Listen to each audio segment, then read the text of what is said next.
एक ऐसी जगह जहां सुबह सूरज की किरणें हरी हरी पहाड़ियों पर चमकती हैं, पक्षी चहचहाते हैं, नदियां गाती हुई बहती हैं और जंगल तो इतना घना कि दिन में भी छाया लगता है। और यहां हमारे आदिवासी भाई बहन जंगल से तेंदुपत्ता, महुआ, जड़ी बूटी इकट्ठा करके अपना जीवन यापन करते हैं। मैं बात कर रहा हूं सारंडा जंगल की। जी हां, एशिया का सबसे बड़ा सल का वन, मतलब सखुए का जंगल। लेकिन आज यह जंगल दर्द से कराह रहा है, इसका सीना चीर दिया जा रहा है।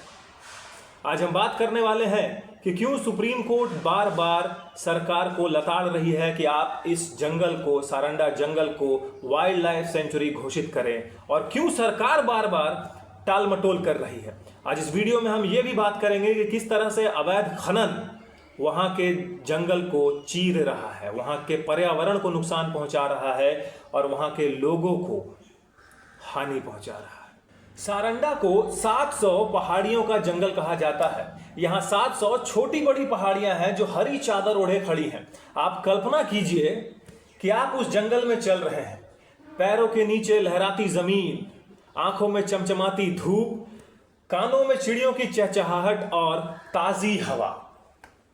यहां पर 300 से भी अधिक पौधों की प्रजातियां थीं। जानवर, हाथी, चीतल, सांभर, उड़ने वाले छिपकली, पेड़ पौधे, अनेकों पेड़ पौधे। और आदिवासी भाइयों का जीवन तो जंगल से ही जुड़ा हुआ है। ट्राइबल लोगों का जो जीवन है वो ज्यादातर जंगल से ही जुड़ा हुआ है। वो जंगल जाते, जड़ी बूटी लेते, तेंदुपत्ता, महुआ इकट्ठा करके अपना जीवन यापन करते हैं। अब आप कल्पना कीजिए कि गांव में, उस जंगल में के गांव में रहने वाले कुछ समुदाय या कुछ लोग जो सुबह उठते हैं, जंगल जाते हैं, वहां से पेड़ों का फल फूल इकट्ठा करके अपने जीवन को यापन करते हैं। बीमार होते हैं तो औषधि, जो जड़ी बूटी वहां से इकट्ठा करते हैं, उसको इस्तेमाल करके ठीक हो जाते हैं। फिर अचानक आते हैं माइनिंग माफिया, मतलब माइनिंग कंपनी, जो उस जंगल के सीने को चीरना शुरू करते हैं। क्यों? क्योंकि उस जंगल के जमीन के नीचे है लोहे का खजाना, आयरन ओर, लोहे का ऐसक, जिसके खनन के नाम पर उस जंगल की कटाई शुरू होती है, उस जंगल की बर्बादी शुरू होती है, वहां के पर्यावरण को नुकसान पहुंचाना शुरू होता है। माइनिंग के नाम पर वहां महिलाओं के साथ यौन शोषण होता है। जो केमिकल्स निकलती हैं माइनिंग फैक्ट्रीज से, उससे नदियां दूषित हो जाती हैं, हवा प्रदूषित हो जाता है। जिस सांस को वहां के लोग ले रहे हैं, जिस पानी को वहां के लोग पी रहे हैं, वो जहरीला है, बहुत जहरीला। आज हम बात करने वाले हैं कि आखिर क्यों 57 साल से वाइल्ड लाइफ सेंचुरी नहीं बना, क्या कारण रहा, क्यों बार बार अनेकों सरकारें आई, सरकारें गई, लेकिन किसी ने भी सारंडा को वाइल्ड लाइफ सेंचुरी बनाने की कोशिश नहीं की सही नीयत से। क्यों सुप्रीम कोर्ट को कूदना पड़ा, डांटना पड़ा। और इस बार तो ऐसी फटकार की, अगर 8 अक्टूबर तक किसी सॉलिड जवाब के साथ हाजिर नहीं हुआ, अगर नहीं हुए वहां पर सचिव साहब, तो उनको जेल हो सकती है, जेल तक की धमकी है।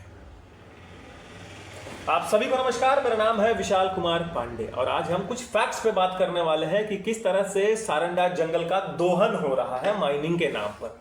हालांकि माइनिंग को सुप्रीम कोर्ट ने बहुत पहले ही बंद कर दिया है, अवैध खनन को रोक लगा दिया है, लेकिन फिर भी खनन को रोक लगा दिया है, लेकिन अवैध खनन तो चालू है।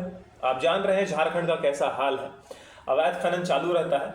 और अवैध खनन चालू भी क्यों ना हो, लोगों को रोजगार मिलता है, पैसा मिलता है, सरकार की जेब भरती है, और उसी पैसे से, जो अवैध खनन या खनन से जो पैसा निकलता है, काला बाजारी जो होता है, उसी पैसे को चुनाव में लगाया जाता है। उसी पैसे को चुनाव में लगाया जाता है कि ताकि आप चुनाव में फंडिंग हो सके, जेब भी गर्म रहेगा, चुनाव भी टाइट रहेगा, जीत भी होगी। तो ये सारा कुछ प्रकरण आज हम समझेंगे। 1990 से माइनिंग शुरू हुई लोहे का ऐसक निकालने के नाम पर। ठीक, 85 कंपनियों को 1200 हेक्टेयर जमीन लीज पर दी गई। कंपनियां जैसे सेल, टाटा, जेएसडब्ल्यू जैसी बड़ी कंपनियां जंगल की कटाई शुरू हुई माइनिंग के नाम पर। 1997 से 2003 तक सिंहभूम में 11,100 हेक्टेयर जंगल को मिट्टी में मिला दिया गया। पहले यहां पर 300 से अधिक पौधों की प्रजातियां हुआ करती थी, जो अब महज 87 पर आकर के रुकी हुई हैं। हाथियों का कॉरिडोर टूट गया। 2013 में 139 हाथी थे, अब वो भी कम हो गए। नदियां जैसे केरो और कोयना इतनी जहरीली हो गई हैं, भारी धातुओं, कंपनी से जो जहरीली धातुआं निकलती हैं भारी, उससे नदियां जो हैं वो जहरीली हो गई हैं। पानी पीने से कैंसर हो जाता है, त्वचा रोग हो जाता है, दस्त हो जाता है, अस्थमा हो जाता है। बिरहोर आदिवासी जो सबसे ज्यादा गरीब हैं, सबसे ज्यादा मर रहे हैं, उनकी औसत उम्र भी कम हो रही है। इस इलाके में उनकी औसत उम्र कम हो रही है। 36,000 आदिवासी इस माइनिंग से प्रभावित हुए। 36,000। इस माइनिंग से विस्थापन का अलग चिंता, लेकिन माइनिंग से एक जो अहम मुद्दा आया, जो समस्या है वो ये है, वो आदिवासी महिलाओं का शोषण। जब माइनिंग की शुरुआत हुई तो यहां पर बाहर से मजदूर आए काम करने के लिए।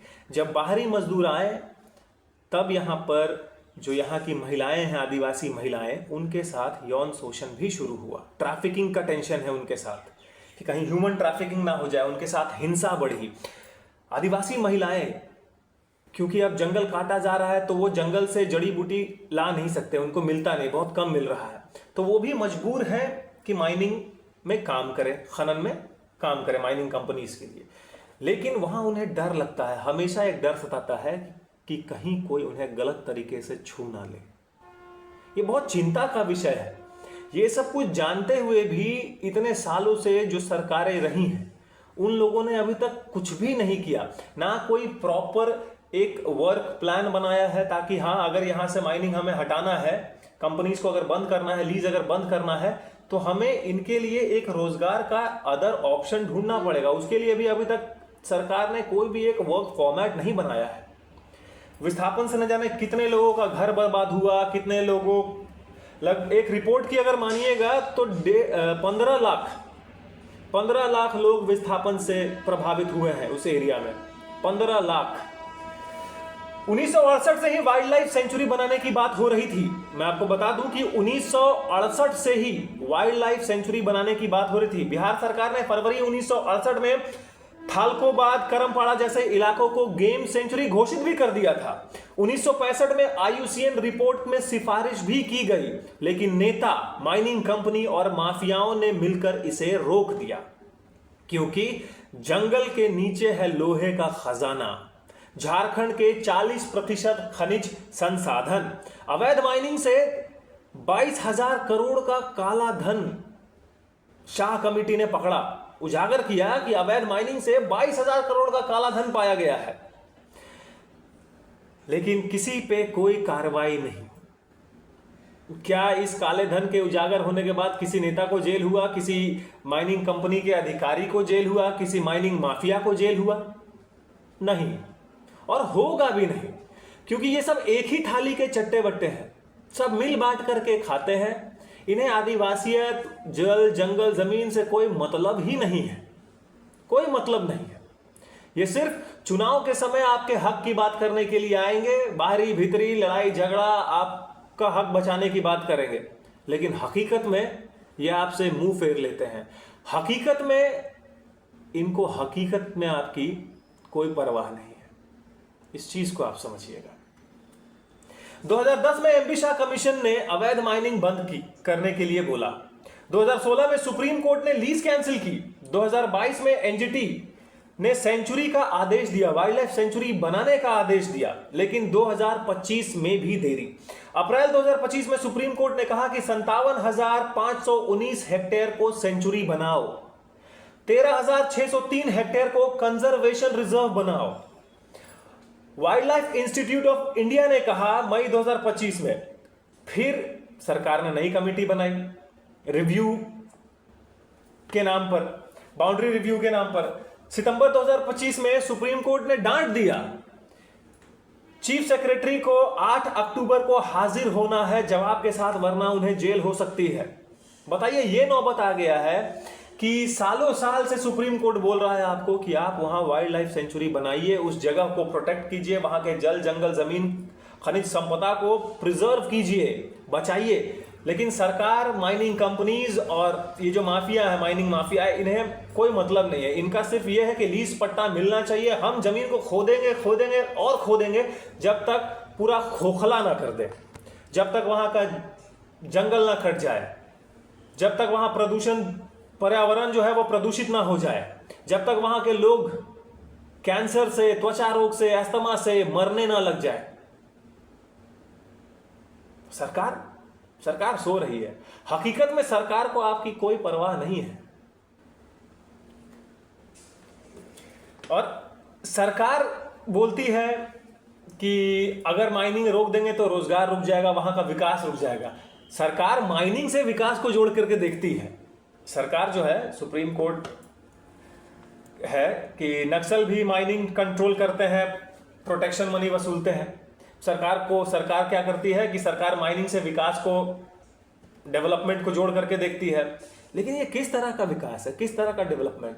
वहां के लोगों के जान से बढ़कर है, वहां के लोगों के तबीयत से बढ़कर है, उस जंगल के अस्मिता से बढ़कर है। ये डेवलपमेंट नहीं है। सरकार सही है, सरकार जो है अगर ये देखती है कि माइनिंग से डेवलपमेंट है, बिल्कुल सही देख रही है, लेकिन डेवलपमेंट वहां के लोगों का नहीं है। डेवलपमेंट पॉलिटिशियंस का है, अधिकारियों का है, माइनिंग माफियाओं का है, माइनिंग कंपनीज का है। गांव वालों को डरा दिया जाता है कि अगर माइनिंग कंपनीज का लीज बंद कर दिया जाएगा तो आपके रोजगार पर खतरा हो जाएगा। एक रिपोर्ट की माने तो 10,000 से भी ज्यादा लोग इससे अफेक्ट होंगे। लेकिन चलिए बात करते हैं कि आखिर माइनिंग कंपनीज आपको कितना देती हैं। आप अगर वेल क्वालिफाइड नहीं हो, अगर आप या आपका परिवार वहां पर वेल क्वालिफाइड नहीं है, तो आपको दिहाड़ी के रूप में 200-300 रुपये, 300-400 हर दिन का। जंगल आपका कट रहा है लेकिन आपको 200 रुपये मिल रहा है, आपको उसमें खुशी हो रही है। लेकिन अगर यही वाइल्ड लाइफ सेंचुरी आ जाती है तो आपको बहुत फायदा होगा। अनेकों रोजगार के ऑप्शंस खुलेंगे। और ये जो आपको बार बार कि रोजगार छिन जाएगा का डर, सरकार हो या माइनिंग कंपनीज हो या जो लोग भी बरगला रहे हैं, वो आपसे ज्यादा अपने रोजगार की चिंता कर रहे हैं। माइनिंग बंद होगा तो कंपनी जितने भी है ना, उनका पैसा रुक जाएगा, माफियाओं का अवैध धंधा बंद हो जाएगा, नेताओं को चंदा मिलना, कमीशन मिलना बंद हो जाएगा अगर वहां माइनिंग बंद होता है तो। और सबसे बड़ी बात कि वहां का पर्यावरण सुरक्षित रहेगा, वहां के जल जंगल जमीन जानवर इंसान समुदाय जो हैं वो सुरक्षित रहेंगे, आदिवासियत सुरक्षित रहेगी अगर माइनिंग बंद होती है तो। देखिए, सारंडा जंगल का दर्द जो है सारंडा जंगल का जो दर्द है वो सिर्फ जंगल के दर्द तक सीमित नहीं रह गया। वो दर्द वहां के लोग, वहां के एक एक पेड़ की पुकार है, एक एक जानवर की पुकार है, हर उस माँ उस बच्चे की पुकार है जो वहां पर बीमार हो रहा है, दूषित पानी पीने से, प्रदूषित हवा इनहेल करने से, जो जितने भी लोग बीमार हो रहे हैं।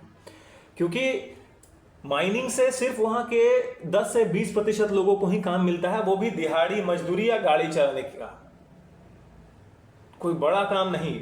बाकी जो बाहरी आते हैं वो सारे के सारे काम कर रहे हैं। आपकी महिलाएं सुरक्षित नहीं है, यौन शोषण बढ़ रहा है, उन्हें खतरा रहता है जान का, ना घर पे अच्छे से समय दे पा रही हैं ना बाहर। डर लगा रहता है कि मलबे में काम करते हुए कहीं कोई मलबा ना गिर जाए या स्लिप करके हम गिर ना जाए। आयरन ओर निकालने के नाम पर, आयरन ओर की माइनिंग के नाम पर वहां जो धड़ल्ले से खुलेआम 2 नंबरी जो काम हो रहा है, पेड़ों की कटाई हो रही है, जमीन खोद करके जो अवैध माइनिंग किया जा रहा है, जब बंद है तो ये सब पैसा से आपको कोई फायदा नहीं है, वहां के लोगों को कोई फायदा नहीं है। फायदा किसको है? खनन माफियाओं को, अधिकारियों को और कुछ नेता, जो सारे नेता होंगे ही होंगे, मतलब शामिल होंगे कुछ ना कुछ तो उनको, क्योंकि उनका जेब भरता है। जब जिसकी सरकार तब उसका जेब भरता है। और सवाल अब सरकार से कि आखिर इतना देर क्यों कर रहे हैं आप लोग? सुप्रीम कोर्ट आपको बार बार आकर के इंसल्ट कर रहा है, डांट रहा है, लताड़ रहा है, फिर भी आप लोग बनाने में देरी कर रहे हैं। नियत नहीं है या आदिवासियत से कोई वास्ता नहीं है आपको, या जल जंगल जमीन सिर्फ नारा है बचाने का, सिर्फ नारा है। कुछ सवाल है जो मैं आपके लिए छोड़ के जाता हूं ताकि आप भी पूछ सके, मैं भी पूछ लेता हूं कि अगर 22,000 करोड़ का अवैध खनन पकड़ा गया तो किसी को सजा क्यों नहीं हुई? 22,000 करोड़ का जो घोटाला अवैध खनन से पकड़ा शाह कमेटी ने, तो किसी को उसमें कोई सजा क्यों नहीं हुआ? क्या सारे लोग मिले हुए हैं इसलिए सजा नहीं हुआ? सुप्रीम कोर्ट ने अप्रैल 2025 में 57,519 हेक्टेयर सेंचुरी का वादा लिया, लेकिन मई में नई कमेटी बनाकर आपने देरी की। क्या ऐसा तो नहीं कि सुप्रीम कोर्ट जब भी कोई चीज बोल रहा है करने के लिए, आप नई कमेटी का गठन इसलिए कर रहे हैं ताकि चीजों को और टाला जा सके और लंबा खींचा जा सके? कहीं ऐसा तो नहीं? 36,000 आदिवासी बेघर हो चुके हैं, महिलाओं पर यौन शोषण बढ़ा, लेकिन रोजगार का प्लान आपने क्यों नहीं बनाया अभी तक? जब आपको मालूम है कि वहां आज नहीं तो कल वाइल्ड लाइफ सेंचुरी बनने वाला है, आपने अभी तक वहां के लिए रोजगार प्लान क्यों नहीं बनाया है? क्या माइनिंग से 10-20% ही लोकल जॉब्स देकर बाकी जो है बाहरी लोगों को फायदा पहुंचाया नहीं जा रहा है? माइनिंग से वहां के तो लोकल को मात्र 10-20% फायदा हो रहा है, बाकी फायदा किसको हो रहा है? अब सवाल यह है कि जल जंगल जमीन जरूरी है, आदिवासियत जरूरी है, या नेताओं का, माइनिंग माफियाओं का, माइनिंग कंपनीज का जेब? अब अभी तक जो भी है यह है कि अगर 8 अक्टूबर तक मुख्य सचिव नहीं पहुंचते हैं जवाब के साथ तो हो सकता है उनको जेल हो जाए। सुप्रीम कोर्ट बहुत सख्त हो चुकी है इस पे। विधायक सरयू राय भी कहते हैं कि अगर वाइल्ड लाइफ सेंचुरी बनेगा तो रोजगार के बहुत सारे ऑप्शन आएंगे। घर आप रेंट पे दे सकते हैं, गाइड बन सकते हैं, टूर गाइड बन सकते हैं, बहुत तरह तरह की, जब इको टूरिज्म का बढ़ावा होगा तो बहुत तरह तरह के रोजगार के ऑप्शंस क्रिएट होते हैं। तो ऐसा नहीं है कि माइनिंग बंद होगा तो रोजगार पूरा ठप हो जाएगा, ऐसा बिल्कुल भी नहीं है। और बाकी जो समाज सेवी लोग हैं जो इन सब मुद्दों को उठाते हैं, वो लोगों को जागरूक कीजिए कि किस तरह से आप लोगों को बरगलाया जा रहा है कि अगर माइनिंग बंद होगा तो आपका रोजगार चला जाएगा, आप सड़क पे आ जाएंगे, आप भूखे मर जाएंगे। 200 रुपए के लिए, आप 300 रुपए के लिए आप अपने जान को जोखिम में डाल रहे हैं। आपका जंगल बर्बाद हो गया, आपका घर बर्बाद हो गया, आपका समाज बर्बाद हो रहा है, महिलाओं के साथ शोषण हो रहा है, बच्चों की तबीयत खराब हो रही है। समय है कि अब आप समझें कि ये किस तरह से षड्यंत्र रचा जाता है। मिलूंगा आपसे फिर मैं अगले वीडियो में, तब तक के लिए आप सभी को नमस्कार, ख्याल रखिएगा।